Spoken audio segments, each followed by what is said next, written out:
and a warm welcome. This is New Dawn Nigeria. Here on this program, we bring you all the information and all the details you need to know about what went down in Nigeria throughout the past week. We bring it to you to the comfort of your home. I am Chinon Supam, and I have with me, as always. Well, my name is Phillips Living, and it's good to have you. Good morning, Nigeria. Good morning, Africa. And good morning, Abuja. This is still News Dawn. We come your way every weekends, and we make sure we give you all the juicy aspects that you can ever imagine when it comes to broadcasting. We look at all angles from all ramifications of life, where we make analysis, and of course, we try to make sure that from the comfort of your home, you enjoy every bit of it. Yep, and it was the Salah celebration over the week. Long holiday. It feels like this is 5 days holiday. That was so amazing. Talking about Salah. In as much as Where? the Friday is It's said to be silent. yeah. Nobody mention anything about Friday being a public holiday. Also, but Friday is not regardless, public holiday, but a lot of schools took the whole week for break. So it just feels like it's a 5 day weekend. Yes, It feels like the yes, 5 day yes, holiday because most yes. schools, and I think some private organizations also just took the day off. And I think it's because a lot of people would have had to travel Yes, a for lot this of Salah. so So, yes, considering the fact that okay, a lot had to travel, the consideration of them living wherever they are, you understand? Having yeah. Wednesday and Thursday, you living wherever you are on Thursday, just come back home to attend your school on Friday. It's really something. So Yeah. they just kept quiet about it. But I still wonder why it was quiet. Why would they just say Friday? Friday, Knowing the like fact just, that, yes. and then we know what happens Fridays. Like Fridays are usually it's half day at work. Like, just give us the Friday to celebrate. And talking about celebrating Salah, this Salah, Phillips, please, did you see Ram? Because did you see Yes. Ram? Yes. You did. I did. I have a kid sister who is celebrating the Salah also. So Okay. there is that need for provision of that factor Yeah. where she will feel inclusive of the celebration. So I wouldn't lie. You had I I enjoyed Salah. I on Wednesday, like when I was hearing, or like Tuesday when we were hearing, oh, Rams are going for 150,000, 170 to 200,000. I was just kept thinking, these Muslim friends I have, can they afford this Ram? Can they afford, like, yes, I think they can afford the Muslim friends I have, but I didn't hear from many of them on like Ram. It was a Ram free Salah for me. They were That's- they were busy chewing that ram, so Yeah. possibly that was the reason why you couldn't hear from We them. couldn't They hear were from them. busy. They were busy. Yes. They were busy chewing the Ram. But Ah. you can still be hopeful. Maybe. I still be hoping. Maybe this weekend. Maybe this weekend. So I'll just receive Ram package at home. I am waiting for that. I am expectant. But regardless, never too late. Your viewers maybe could host you Host you and if send they them. feel yes. Please host us. We need Ram. Oh, I need Ram. He has had Ram over the Salah. Yeah, but generally, I think it was a wonderful holiday. It was a wonderful holiday. Yeah, we had time to relax, even though we had to work during the break, but we had time to relax. Yeah, and well, we have a lot coming up for you this new dawn today, and our next segment will bring you all the major headlines that you need to know throughout the week. Please stay with us, and New Dawn will be right back.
Well, welcome back, and it's good to know that you are still with us on a new dawn here on Viewer Television. As I said earlier, we'll be looking at newspaper headlines that has been on from throughout this week, rather. And remember, as usual, you can drop by any vendor close to you, get a copy, and of course, find out more about that story, or rather, it is the 21st century. Just drop by the e-platforms, and of course, get those stories and.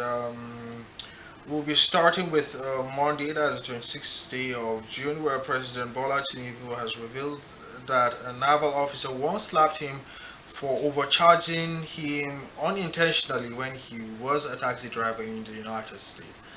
This was revealed as he shared his humble beginning in a biography published on the back page of the National Daily. Now, the biography titled Tinubu, My Life as a Gypsy Cab Driver in the U.S. was authored by Nigeria's seasoned journalist Mike Oyinfa. Now, I usually think every president usually comes with his own story. We know of Goodluck Jonathan's story where Who he had said no shoes. he had no shoes, and Buhari, I forgot one thing that trended about him. Was it about his cattle or so? Buhari cannot say that. He's always been a, a child and a man of the government. I, but it seems like Oh, every government. I will not allow him to say that. Okay.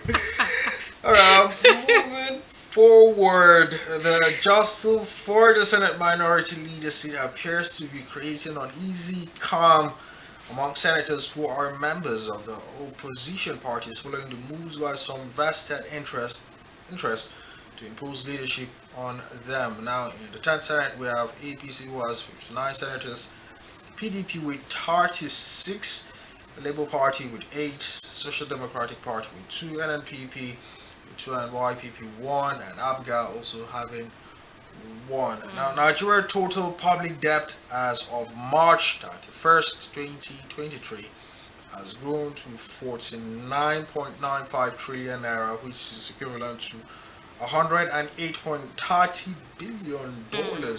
Now, the country's public debt added another 3 trillion naira.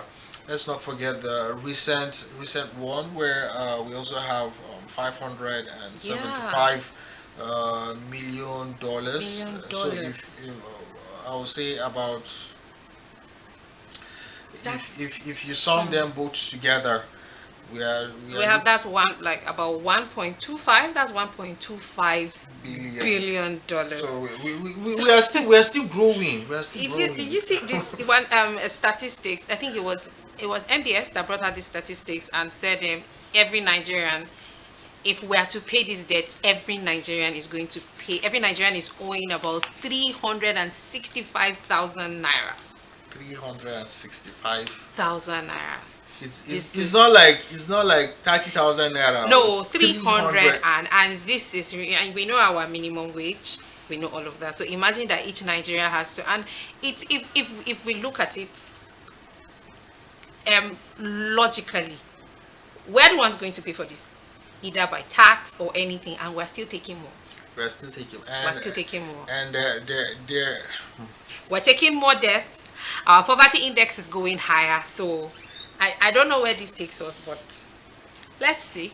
We Nigerians, we are so hopeful, in as much as the situation might seem hopeless at some points, but we are still hopeful of the fact that we are one day, possibly by God's intervention, get to a point where possibly we might have a far lesser debt.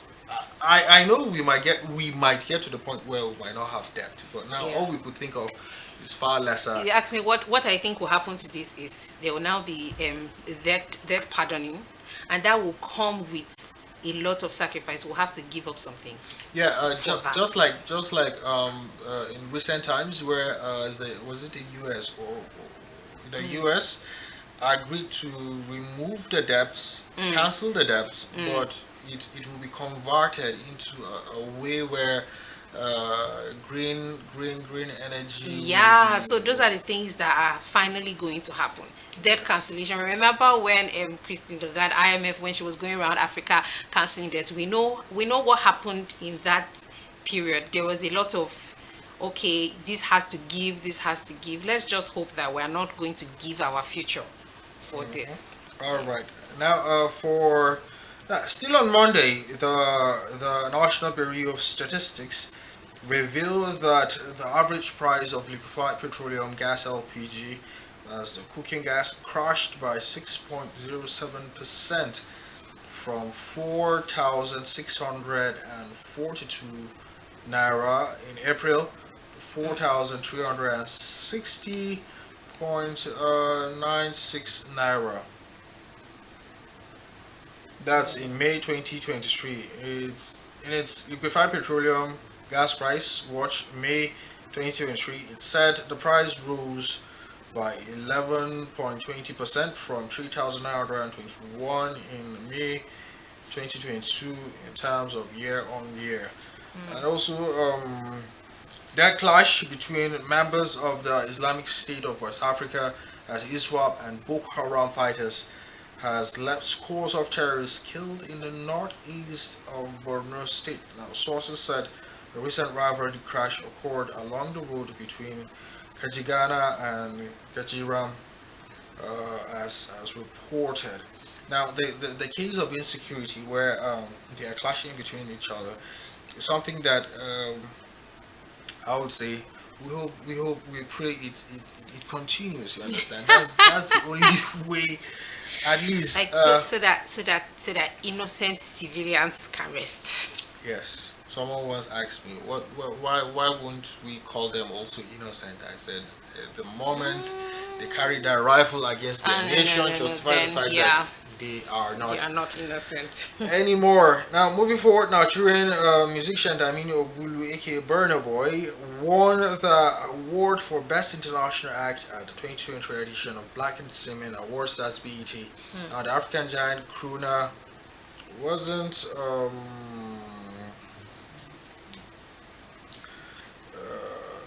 African giant Heavyweight. crooner beat the likes of Ira Star, Central C, and Stormzy, among others, to clinch the most coveted category of the BET Awards. Seems like Burna Boy is still doing us proud. Yeah. It's a good thing when you hear, no matter the situation. You know, we Nigerians we usually find a way to console ourselves, no matter the situation or whatever is happening. I At say least, we're good at everything. We're good at yes. being so bad. And we're good at being so good. So good. Like you find us every extreme, you find us there. Like you find us everywhere. And I don't know how we do that. Magically it just happened, I don't know and how we do that. Like we'll tend to be leading yeah, in ranking everything. yes, we're leading in everything. Corruption, For everything. When the ranking poverty, comes for poorest states, poorest, we're there. movie, Oh, most acting. talented, we're there. So we have it all. I remember one African spokes. He usually talks during TEDx and all that. He said the day Nigeria wakes up, Africa will never be the same again. Hmm. So it seems we are still sleeping. If We're still only we sleeping. can just wake up and disregard any other thing and face progress. I think Africa will. we might be among the top countries in the world. If, Yeah, yeah, we will. I believe that we will. can you help us with All Tuesday right. 27th? Tuesday news making the headlines. President Bola Tinubu was scheduled to fly in from London Tuesday 27th ahead of Eid Kabir celebrations. The presidency had on Saturday said the president headed for the UK from France, where he had been attending a summit for a new global financing pact hosted by French President Emmanuel Macron. I know, I think we'll get to this news later, but there were rumors saying it was not in the official statement that he was going to go to London. So did he Yes. travel for treatment? Why did he travel? I know whether we think because we feel our presidents are usually frail or they look frail. So whenever they make that London trip, it's to see their Yes, physician. it's It's usually that. But the thing is, they have been going most of the time that they usually go to London is for treatment. So yeah. even if they are going to say hello to a friend of theirs, You we should still just look at check it as on saying, that. yes, they're having a checkup on Yeah, they're one having thing a checkup. or And the so other. something just happened when there's this protest going on in France about the boy that was killed. And when I saw him, it was like, Presido, thank God you are back. Like, you know how you just feel, you know that he'll still be fine, but you just feel like, okay, thank God he's not there It's where not all caught of up this is in happening. Yeah. yes. So again, still President Bola Tinubu said his administration would work closely with the National Drug Law Enforcement Agency and its international partners to fight the menace of drug abuse. He urged stakeholders to take a people-centered approach in addressing drug addiction, saying addicts are also humans who deserve understanding and support to recover from the downward path of drugs. I think within the week was International Day for drug abuse Yes, and all. yes. And on Saturday, I was at a church event, and the speaker was talking about, because he's into helping people who are fully gone drugs, and then he said he had these statistics. He said they were, you know what they call jungles now, where they gather Yeah, and all that. He everything. said Kaduna State alone has, that he knows, over 1,000 jungles in Wow. Kaduna South. That's for the ones that He knows. There are those that Yes, he's not even he's aware not of. even aware of. He knows 1,000, about 1,600. The figure was outrageous. And guess what? NDLEA have only about 400 or so in their records, He knows about and a he knows thousand. about 1,000 So because maybe if you should meet one kingpin there, he will tell you there are he about 5,000. yeah, he will tell you they're about 5,000. So, and they open up more to him because he's not there to arrest them. He's not there to confront them. He runs a Or fellowship. stigmatize them. Yeah, he runs a fellowship. So just like, somebody just said, we have this jungle here, or please bring your fellowship here. And that's how he has a record of over 1,000 Wow. in Kaduna South alone. So I don't know, That's but Kaduna South. It's Kaduna not like South. No, not the whole of Kaduna. This is just one state. So you can imagine that, and you can have averagely 50 to 60 boys in one jungle. So it means that we really need to, because if we're bothered about brain drain, we should be bothered about people killing their brains too, yeah. because that's what's happening on this other side, and it will finally come to affect. Well, moving on, power distribution companies backtracked on their earlier announcement on the tariff hike projected to take effect from July 1st, 2023. I think that's some easy breathing for Nigerians, Yeah.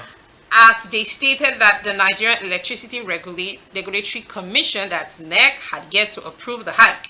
Various public notices from some of the discos seen on Sunday had stated that the electricity tariff will be raised to about 30 to 40% for selected categories of consumers on July 1st.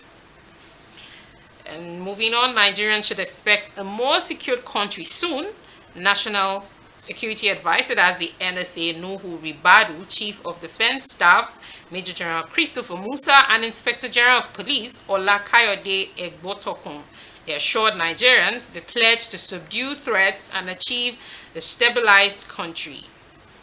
So we're being hopeful that the insecurity menace will be tackled. Like I Once and said for the other all. time, yes, we hope that their enthusiasm is matched with The efforts they will give. yes, we hope that it is matched, because I know it can be tiring, and we hope they have the resources, they have the intelligence, they have everything to match this energy. And troops of 5 battalion operating under 16th Brigade Nigeria Army have captured a suspected militant and illegal bunkerers armory of Azuzwama community in Ijo South local government area of Bayelsa State. The gun house was captured Sunday after the troops subdued the suspects with superior firepower, forcing them to flee in disarray. Army spokesman Brigadier General Onyema Onwachukwu had that report. And moving on to politics, the People's Democratic Party and its standard bearer in the last election, Atiku Abubakar, are on a collision course with the G5 over the minority leadership in the National Assembly, particularly the Senate. And we're still in this power tussle. I thought politics was over. There is also the aspect of who governed those elected also. Yeah. Now, the PDP has every member has his own candidate. Even inside the assembly also, every member also has his own candidate. So the tussle between who should be there will continue to be. But I just feel the right person should just be Because put there rather than having personal interest, as politics has always been. Yeah, because if we're still grappling for power even now, it means we're not yet focusing on governance yet. We're still on who is going to be this, who is going to. And I remember something occurred to me one time when you'd see they would make statements like if this government doesn't favor you, if you don't make it, wait for another one, you will make it. And After I'm 4 like, years. and I'm like, is that the focus? I thought the focus is first on service and not on, like, we begin to see appointments as a gift from God. Like, okay, it is now my time.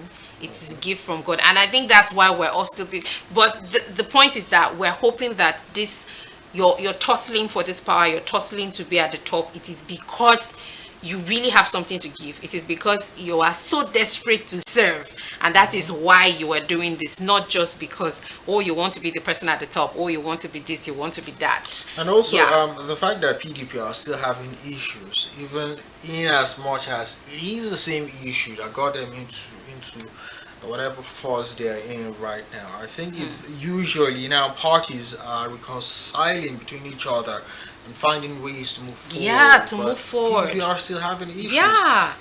With somebody said from the moment he realized there is the G5 and Atiku and the G5 are having issues, he knew it would be hard for PDP to have anything. So if they are still having issues, it will still And this be is going to be a big long blow for time. them, yes.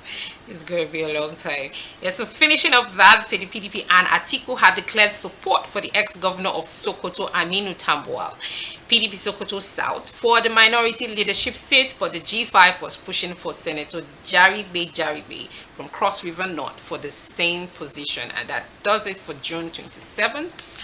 And for June 28th, President Bola Tinubu enjoined Muslims nationwide to imbibe tolerance and patience as the Prophet Ibrahim did, urging them to remember the less fortunate as they celebrate another Eid, coming as the end of religious activities spanning the first 10 days of the Islamic month of Dhul Hijjah. Now, Tinubu said Eid al-Kabir is an opportunity for Muslims to show mercy and compensation to their fellow humans. Now, I was telling you earlier about the 10 days of Islamic month. That's when they usually have their fast. They fast for 10 days. That's before the Eid al-Kabir. But is this fast compulsory? Do you know if that is compulsory? Because I'm just hearing of that. It's supposed to be compulsory, but you know humans. Yeah. So it's not as stringent as the fast Ramadan. before. Yes, as the Ramadan. It is. It is. Oh, really? It is. It is. Mhm. Yes. Okay. The World Bank has stated that Nigeria has one of the highest inflation rates, which pushed an estimated 4 million people into poverty between January and May 2023. Now, latest projection means the number of poor Nigerians will rise to 100.9 million if the government fails to compensate vulnerable citizens for fuel subsidy. Imagine that figure. 100 million. 100 million. if the Okay. government fails to compensate for citizens for fuel. I saw 137 million. So I don't know if this news is being padded because due from papers, because there's a disparity. I've seen 100, I have seen 137. You know, this 100.9 is it's a projection that if this is not done, Done. this is the figure. And that leads me to even asking, please, Phyllis, maybe you have answers for us. The NLC and the Trade Union Congress went into negotiations again 19th of June. Where are we on that? They gave them weeks to find a way to deliberate and work around it. So is that happening? And they are still, let's believe they are still doing that, because I know of several people who feel like NLC are just toothless bulldogs. So some way somehow I feel usually what happens before, I don't know of now, they will usually pick the person who is at the forefront. Okay, you're the one who is backing the most. Come, take this. Go and Take buy this, data. yeah. Go and buy I data. hope that Keep money quiet. has not Keep money quiet. has not Keep changed quiet. your life. You come back and be Your like, family can afford it. So take, but if this statistics is anything to go by, we really need to do something. We, like, I know we've talked on this before. I know that the demands of NLC are actually too vague. They are too vague. There's nothing particular. There's nothing that can be done in the immediate. And this is talking about what has to be done in the immediate right now. yes. Yes. So I think that we should really look for ways that something can be done in the immediate. But So for what the World Bank is saying, having palliatives and measures that will cushion the fuel subsidy uh, will, if the federal government can consider that, at least it will reduce some Yeah. factors, if they can consider that. Phillips, we don't know. A lot of people are trekking to work. If they can consider that. People are trekking to work. People are. Anyway, Moving forward, in a move to ensure hitch-free Salah celebration nationwide, the security forces have deployed operatives in Eid prayer grounds, recreation center, and fun spots across the country.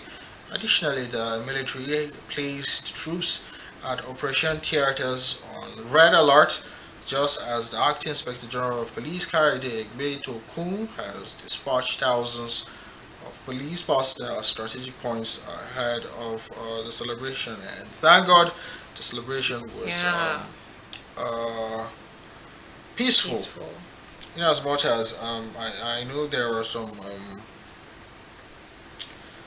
misunderstanding that's with Governor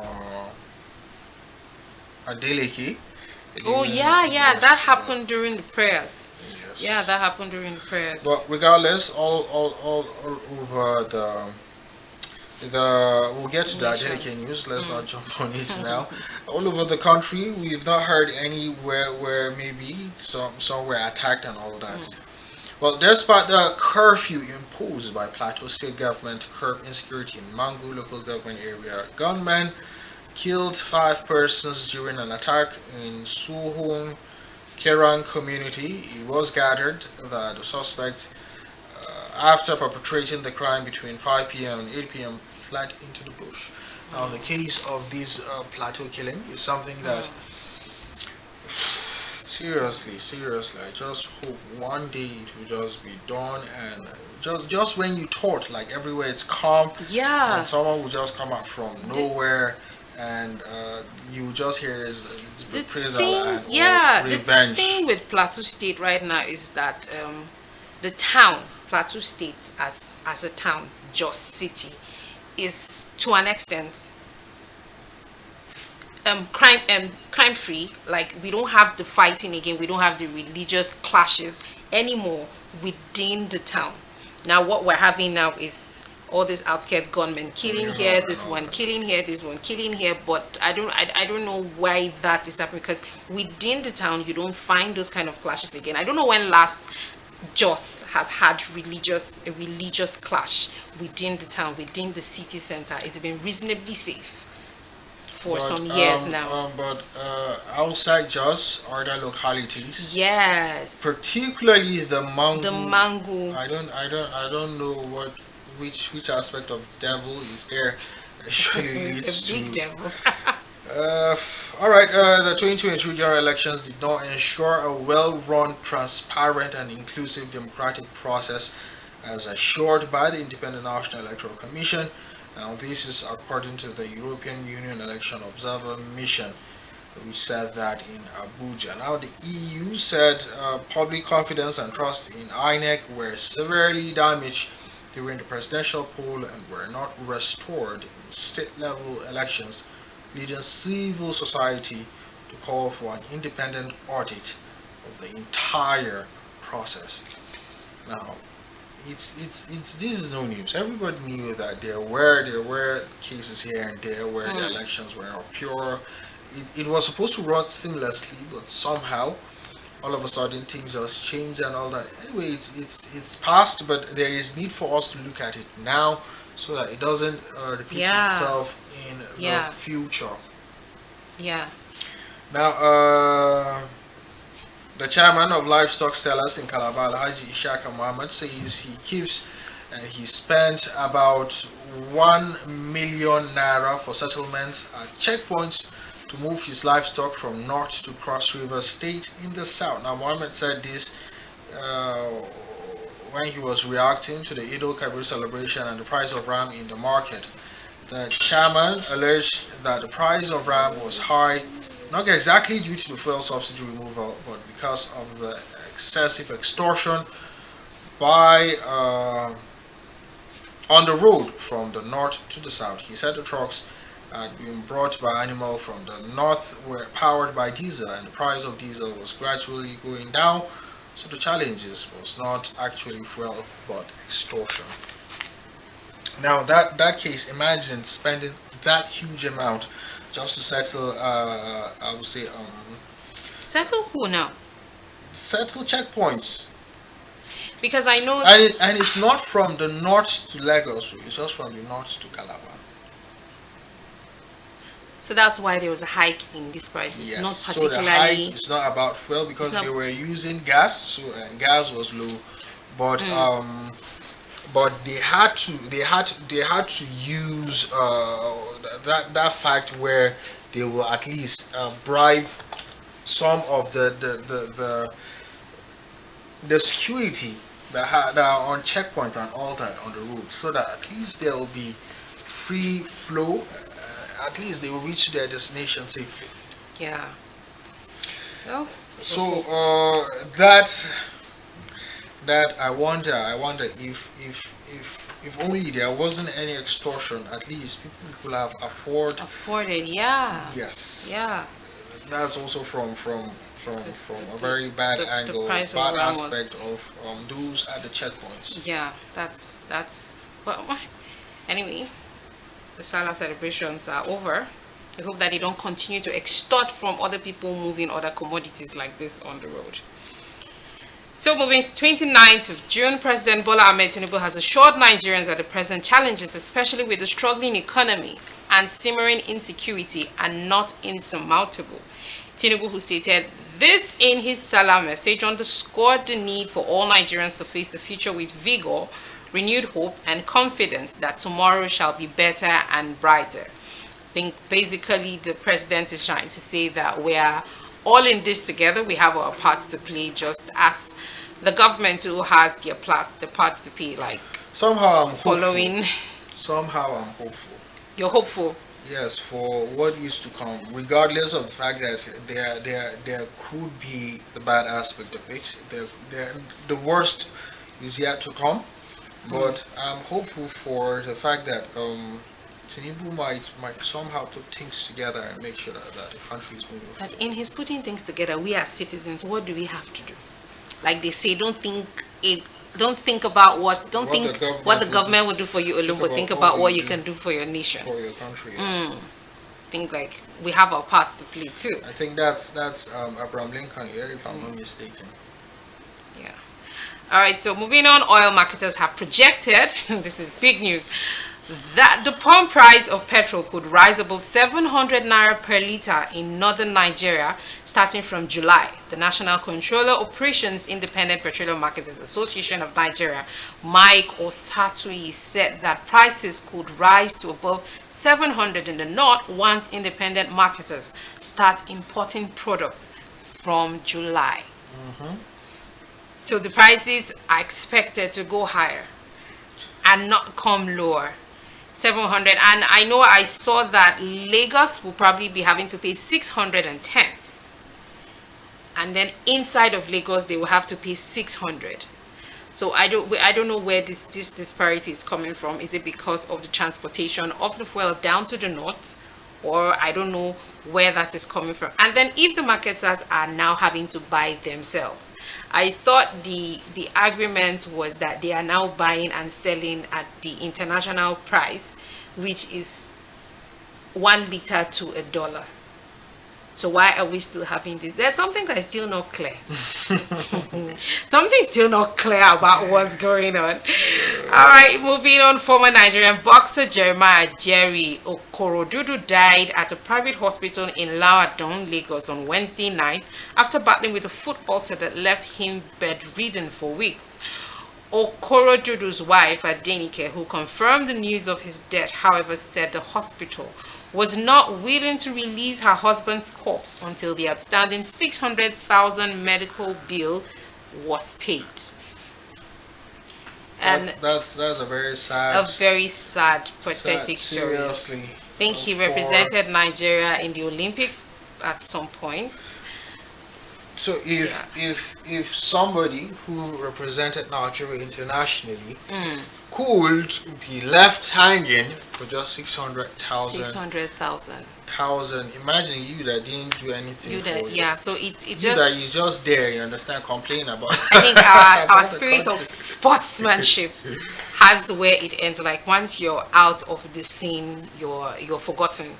And it's because we hear this happens to a lot of our veteran sportsmen and all of that.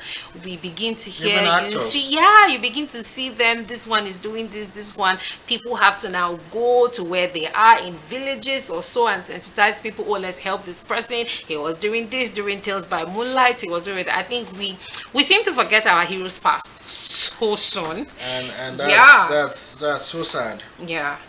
All right, so a bloc in the People's Democratic Party, that's the Concerned PDP League, says it is opposed to any attempts by the party to present Senator Aminu Tambuwal as Senate Minority Leader. The chairman of the CPDPL, Mr. Daboikiabo Warmat, said in a statement on Wednesday that the group was not in support of Tambuwal based on his actions as the Speaker of the House of Representatives. This is when he was the Speaker. And moving on, the federal government spent 1.24 trillion servicing debts in the first quarter of this year. According to the Debt Management Office, that's DMO, the report, the figures show that between January and March, Nigeria spent 874.13 billion naira servicing domestic loans. This is domestic debts alone, and $801.36 million servicing external debts, bringing the total amount spent on debt servicing in the period to 1.24 trillion. This is just in the first quarter of the year, right? And I don't know where this fits into our budgets, like our budgetary allocation. Is there debt servicing? Have we spent above it? Have we spent? I think we need to check maybe budget or so and see where that leaves us. And the Nigerian Immigration Service has promoted 7,000 men across various ranks and departments as approved by its board. This was just at the Edo State Command of Nigeria. Correctional Services has decorated 307 officers promoted by the Controller General of the Services, Hilaru Nababa, in Benin City of Edo State. And that's some set for June 29th. The Defense Headquarters has given top officers who are seniors to the newly appointed service chiefs till Monday to voluntarily retire from service. And also, operators within the downstream oil and gas sector have said the federal government has ranked has raked rather in 400 billion naira due to fuel subsidy removal in the last 30 days. And we have the Manufacturers Association of Nigeria has warned the implementation of the proposed hike in electricity tariff by power distribution companies may force more multinational companies to relocate their factories outside Nigeria. Now, President of MAN, Francis Moshe, who gave the warning while speaking to newsmen, noted that some of the international manufacturers firms have already exited the country due to the Wow. harsh operation environment, including power crisis, adding to any further hike in tariff will lead to the exodus of companies and thus called for government to reconsider the move. Well, that's how far we can bring forward the headlines through the week. But as I said earlier, drop by in very close to get a copy. Of course, you can also visit their e-platform and get those stories there. Up next, we'll be having an interview with Amina. Don't go nowhere.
Thanks for staying with us. We're now being joined by Honorable Amina Iliasu, who hails from Talatama for our local government of Zamfara State. She's an alumni of the Usman Danfodio University Sokoto and the Ahmadu Bello University Zaria and Ibadan Business School, respectively. She's also a certified interfaith peace mediator from Drew University, New Jersey. Honorable Amina is the former special advisor on skills acquisition and then the NGOs to the immediate past governor of Zamfara State. Thank you so much for joining us, Ma. So let me start by asking you how the Salah preparations and Salah celebrations went. Yeah, thank you, madam. Yeah, Oh, Salah preparation went well, as in spirit wise, but physically, honestly, it was very hard. You can imagine that uh, festive season has come. This is the time for festivity, and people need to cook good food. People need to sew new clothes. People need to slaughter rams, like you asked. Yes, this is Eid al Adha, the very salah for slaughtering of rams. It is normally done in the last month of the Islamic calendar. The last one is Zulhijjah, and that is the month that we perform the Hajj. That's the big Hajj. I'm not talking about Umrah. Umrah is in Ramadan. Uh, this is the month that we perform Hajj and we slaughter rams. So in this month, much is needed to perform all those activities. So it's very painful. I mean, when it comes to, these things, eating, something that has to do with eating, meat is what people love so much. And even the non-Muslim, you see, they keep asking, give me salah meat, my salah meat, and this. And we are so eager to give out because the meat is meant for you eating and also giving out. Let everybody be happy. So when you find yourself in a situation that you cannot afford these things, the feeling is so terrible. So that was how we did the salah. Honestly, a lot of people who have been doing this layer, that's the killing of the ram, couldn't do it because the prices were Oh, okay. so high. You see a small ram, costing over 100,000. Not everybody can afford that. Oh, And okay. those who could afford like two or three before had to slaughter just one now. So salah preparation in spirit, we did it. It was okay, but honestly, physically, things were too hard. We just pray that and hope that next year, inshallah, will be better off. All right, thank you. So let's move on to a little bit of politics for a little bit. We know that it was a controversial period when we had APC running for a Muslim ticket, but right now Nigerians are beginning to adjust and accommodate because there's a little bit of balance in appointments and all of that. Yes, with the service chiefs and all. What's your take on that right now? Wow, yes. Muslim ticket. Wow. You know, one thing about we Nigerians, one interesting thing about Nigerians is we don't hold grudges. We tend to trash things and move ahead. And that's the beauty in life. When you don't hold grudges, you move ahead, you tend to develop, you tend to discover greater things. Yeah. The Muslim ticket by the APC party was really controversial. I saw outbursts. It was everywhere. It was a fight. I saw men of God in churches preaching. They were so angry. But honestly, I didn't blame them in any way because we are used to a certain style of picking Muslim Christian or Christian Muslim, which way. So Okay. we are so used to that. And when the Muslim ticket came, it was like, what does it mean? Is it a new thing? Do they mean something? This, and that. But it is not constitutionally mandated, and the APC stood their ground and said, APC is just a party, it's a platform for somebody to contest on and win elections. Likewise, we have other platforms like PDP, ABGA, Labour Party, and so on.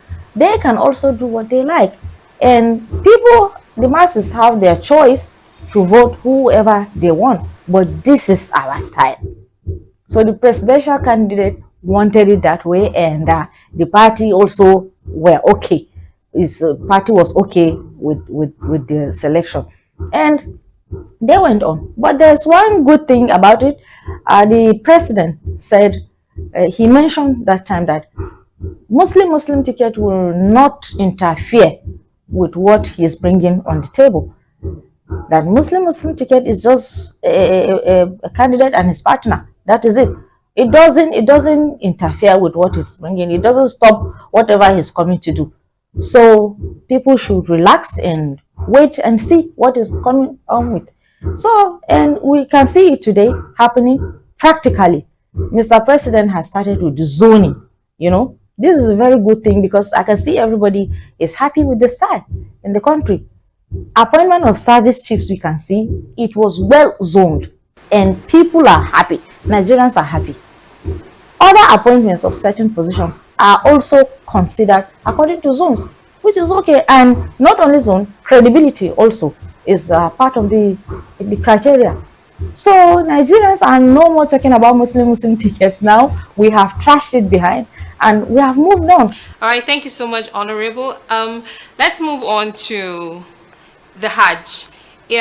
We know that we've seen large crowds gathered at this year's Hajj in Mecca, considering the lifting of the COVID-19 restrictions, right? Travels are getting back to normal.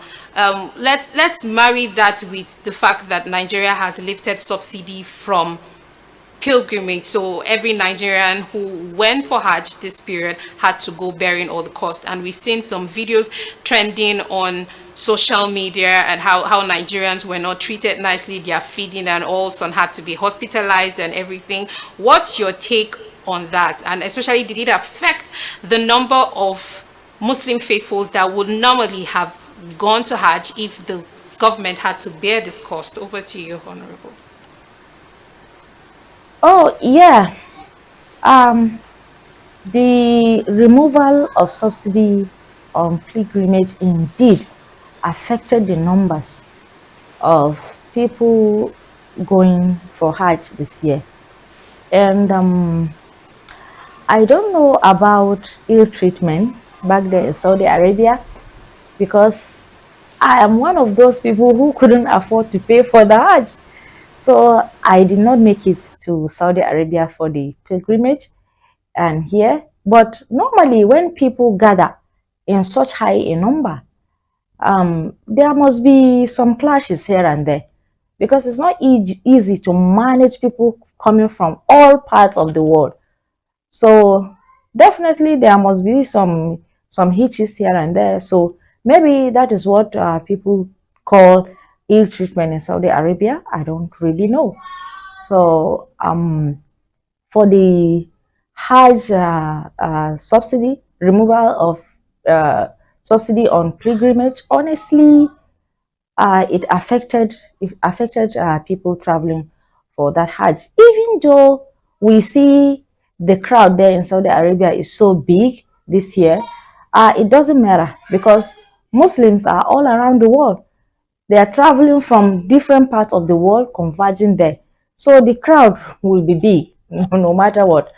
And in the place of the subsidy, my own take is I would like the federal government to consider and bring back the subsidy if it's possible, because you see, we Nigerians, we suffer so many things.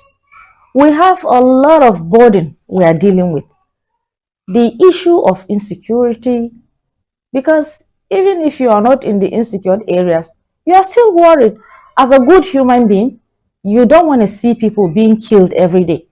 So people are saying, even if you think you are not worried, it's disturbing you, because in one way or the other, this insecurity is affecting everybody.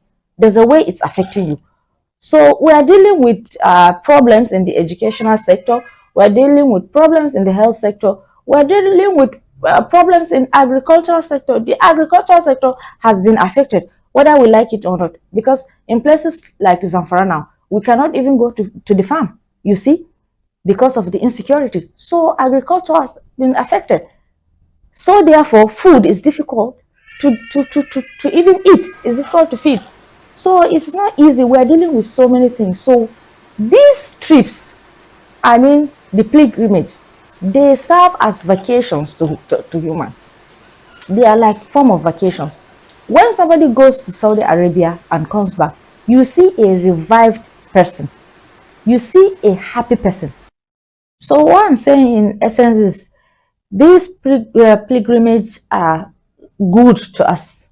They are very important as their form of revival, form of vacation, form of contact with our maker. There's sense of fulfillment in it. So I will call on the federal government to, if possible, bring back the full subsidy back on pilgrimage.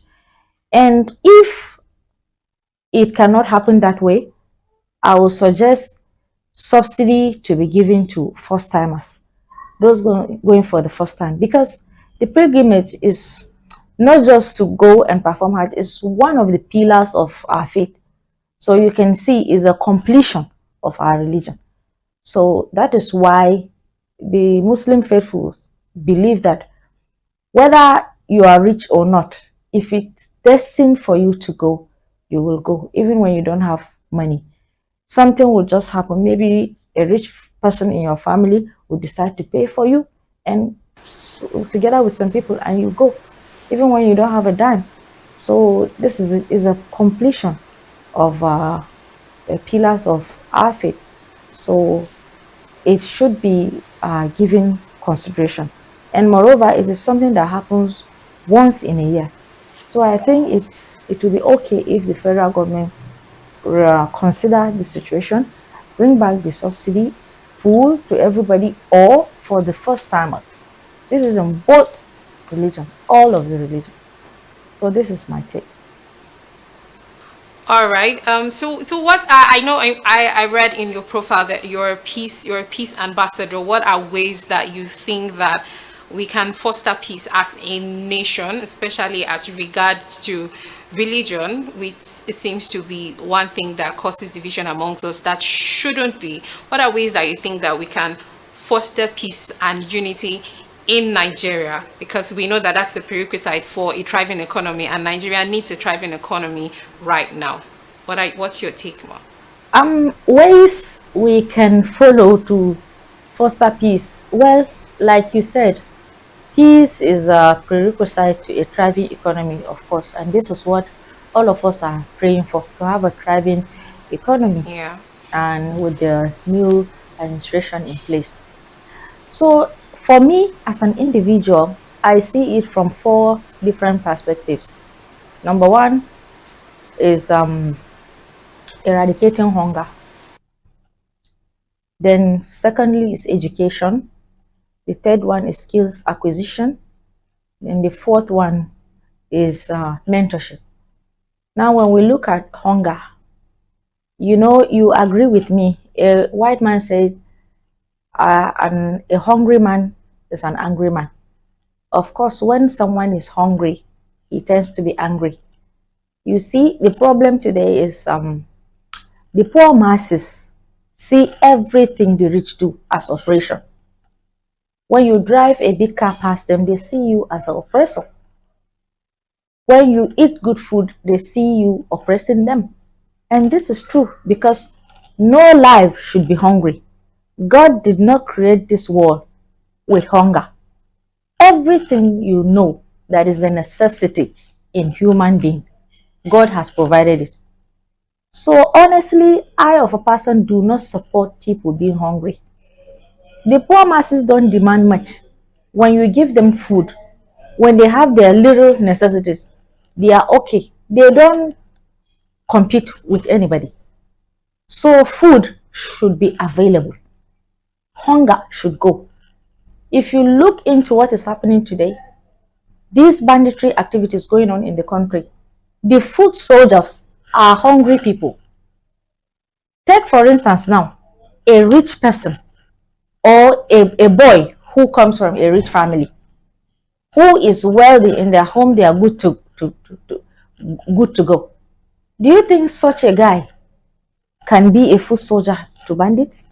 He will never be. He's there busy chasing his career, trying to build his own, trying to enjoy Yeah. what his father has got. So these banditry activities are being carried out by our poor masses because they are hungry. So if we can eradicate hunger, honestly, it will go a long way in fostering the stability of the country. Secondly, education. Let me tell you, the bandits you see today do not even understand what humanity is all about. They don't care, they don't give a care.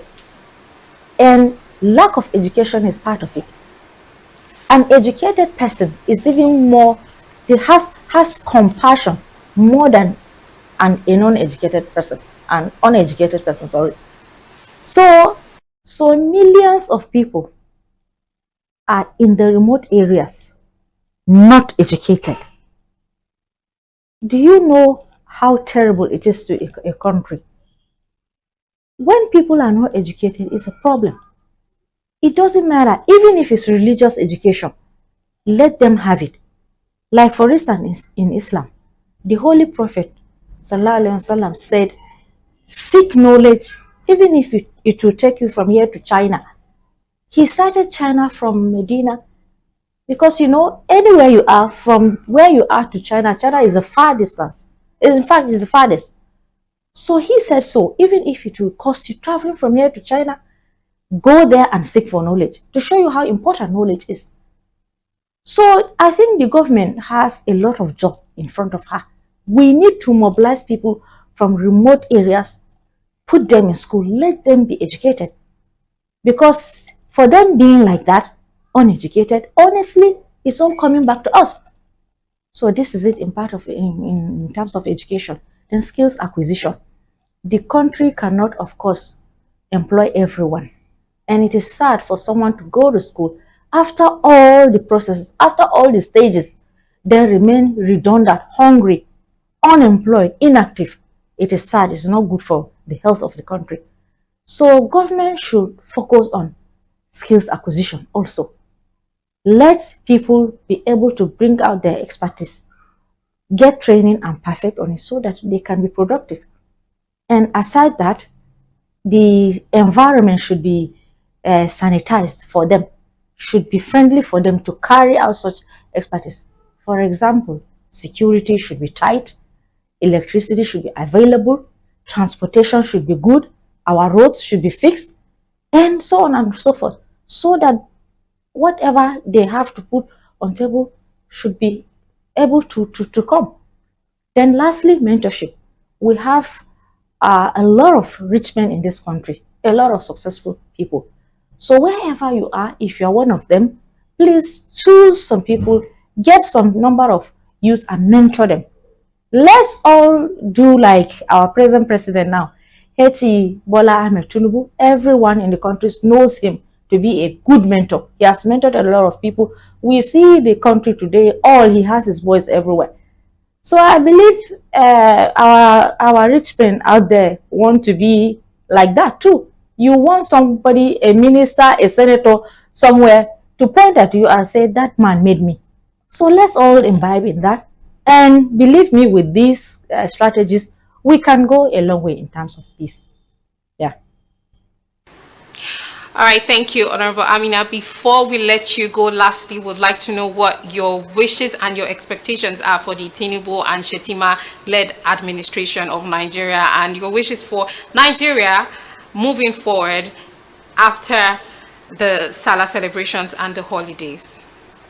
Okay, now I really have high hopes in this administration. I have high hopes, and majority of the population do. I know. So we have come afar. We have suffered. We have gone through so much. Our leaders have tried. They have done what they can do. But we want them to do more, to do better. So this administration is here today. Tinubu, Shetima, bad cash. We want them to do more than their predecessor. So all I will say is, I want the president and his deputy and all the members of the cabinet to have good intention. Believe me, when someone has good intention, he will execute good things, because your intention will drive you towards executing them. So apart from good intention comes prayer. Let them be determined in prayer. Whatever you intend to do, it is very important you seek the attention, guidance, and support of the Most High to guide you through and make it possible for you. So they should be very active in prayer in order to execute such intentions they have. And we, the masses too, should stop brutalizing our leaders. Let's help them. Let us do a different thing this time around. Let us change the narrative. Instead of criticizing, let us rather pray for our leaders. Pray for them. Seek God intervention to help them in whatever they are doing. And believe me, we will be there. So at this point, I pray that Nigeria will be a greater place. Kudos to our leaders. Thank you. That's really insightful, and we hope that all this comes to bear in the nation, and we hope that one day we'll have you live in the studio with us on New Dawn. And that's all we can take on this segment. Do stay tuned. We still have more coming to you on New Dawn.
Welcome back to our review segment on New Dawn Nigeria. I have a tech expert with me in the studio, Ebenezer Ayodele. Thank you for joining us. You're very welcome. Yeah, so today on our review segment, we want to look at a phone, Tecno Camon 20. We've seen this phone, a lot of celebrities have talked about this phone, they are promoting the phone, and we decided to look into what's about Camon 20 that everybody is all the buzz about. And we know that whenever anybody wants to buy a phone these days, we're always about the camera. How good is the camera? So, Ebenezer, I'll put this question to you. How good is the Tecno Camon 20's camera? The Tecno Camon 20's camera is actually very good. It has a main camera of 64 megapixels and a front camera for 32 megapixels. Great for taking selfies, selfie videos, great for recording and shooting. The camera also shoots at 30 frames per second, and it has a resolution of 1080 megapixels. The camera is really great for content creation, TikTok, Instagram. Oh, really? Yes. Because if I don't have a phone that its camera can give me the best on TikTok, I don't want to buy it. But what about the storage of this phone? The phone runs on an 8 gig Helio processor, and it also has a 256 storage. Great for recording and keeping all your information. You can put movies on it and everything. It's very, very, very good for storage users out there. So talking about, you said you can put your movies in it. So it means, is it a very good view for content consumption? Yes, I would say it is a very, very good use for content consumption, because when recording, when shooting, no matter how big your video is, shooting like 5 minutes, 10 minutes video, no matter how big it is, you have enough storage to keep, and you don't have to worry about having to free up space on your phone because you have a large storage.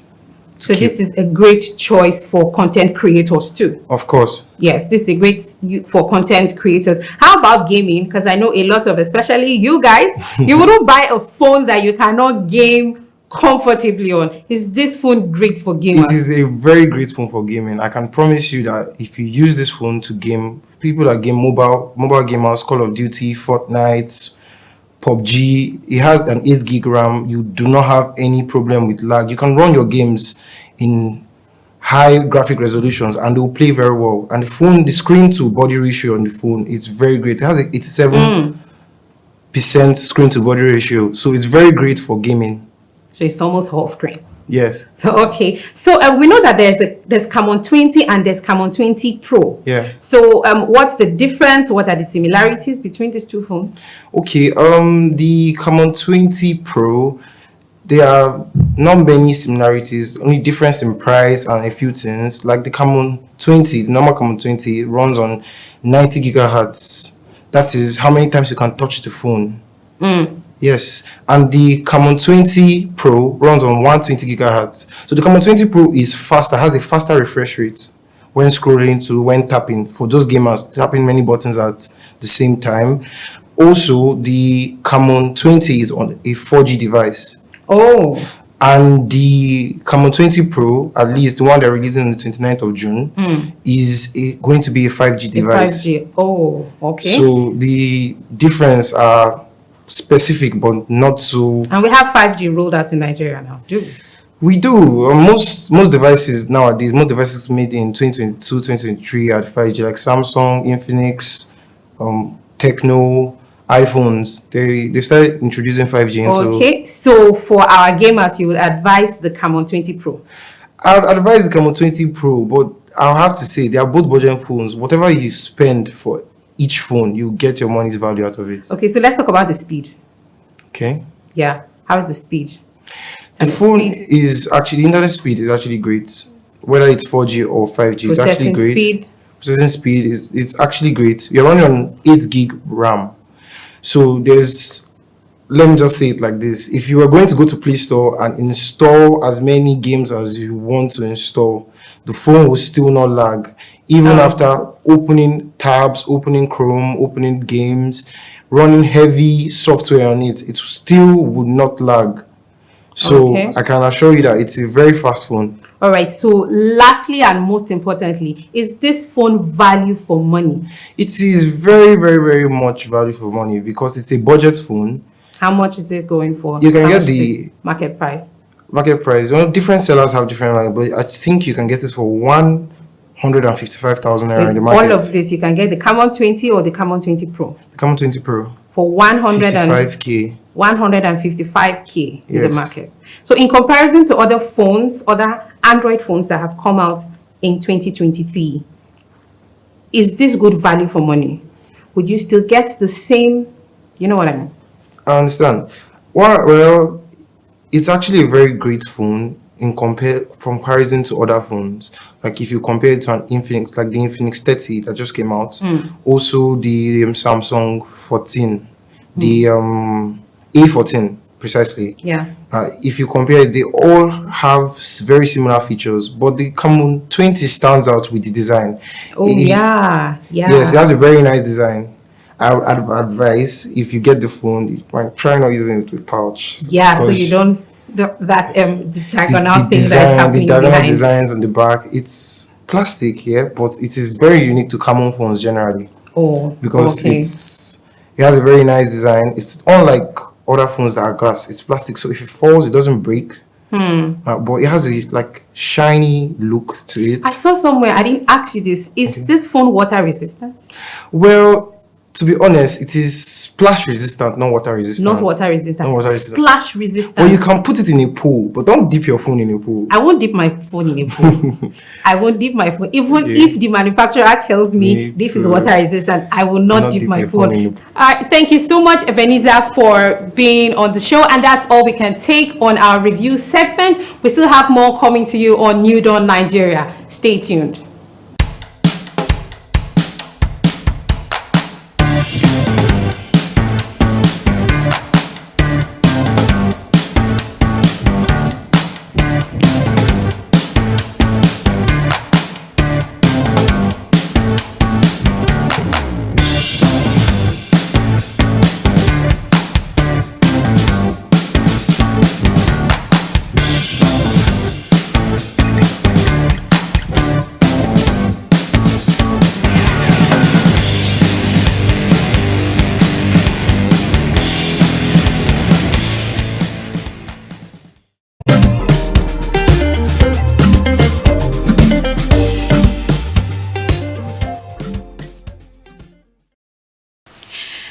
Welcome back. Thank you for staying with us. You just watched earlier an interview. We had an exclusive interview we had with Honorable Amina Iliasu to commemorate the Eid Kabir festive celebrations. Yeah, the Salah celebrations, and that was really insightful for us to know. And she gave us her views on political and generally how the Salah went for her. We hope you enjoyed that. And that's about it for today on New Dawn Nigeria. Thank you for inviting us into your home. We hope that we've been great company. And from me, Chinon Supam, I'm saying have a wonderful weekend and week ahead. Now, JFK said, ask not what your country will do for you, but what you will do for your country. It's about time you think of something impactful to your country, Nigeria. It might not be related to you, but think of your children's children that could benefit from that act of kindness. Well, my name is Philip Sliven. This is how far we can go, and I would like to urge you to please stay safe. And when you see something, do say something. Have a lovely day, and enjoy the rest of our programs. Bye.